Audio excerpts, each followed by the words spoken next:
اور high court نے انوکھا فیصلہ دیا ہے اور ایک جیلی وکیل کی جو ہے درخواست سے ضمانت منظور کر کے اس کو رہا کرنے کا حکم بھی دیا ہے، اور ساتھ یہ بھی کہا ہے کہ جیلی وکیل کے خلاف کارروائی کا اختیار صرف پنجاب بار کونسل کو ہے۔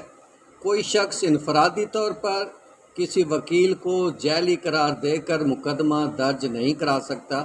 جسٹس امجد رفیق نے ملزم قربان علی کی درخواست پر 5 صفحات پر مشتمل تحریری فیصلہ جو ہے وہ جاری کیا ہے۔ اس میں ملزم کے خلاف اکتوبر 2024 میں سہیوال میں جیلی وکیل ہونے سمیت دیگر دفعات کے تحت ایف آئی آر درج ہوئی۔ ایف آئی آر کے مطابق ملزم نے وہ 2 نامعلوم افراد کے ساتھ شکایت کنندہ کو سنگین نتائج کی دھمکیاں دیں۔ شکایت کنندہ کے مطابق ملزم وکیل بن کر فراڈ اور دھوکہ دہی کرتا تھا۔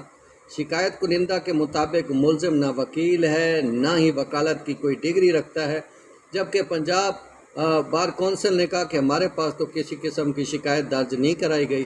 اس پر عدالت نے اس جیلی وکیل کی ضمانت درخواست منظور کرتے ہوئے اسے رہا کرنے کا حکم دیا۔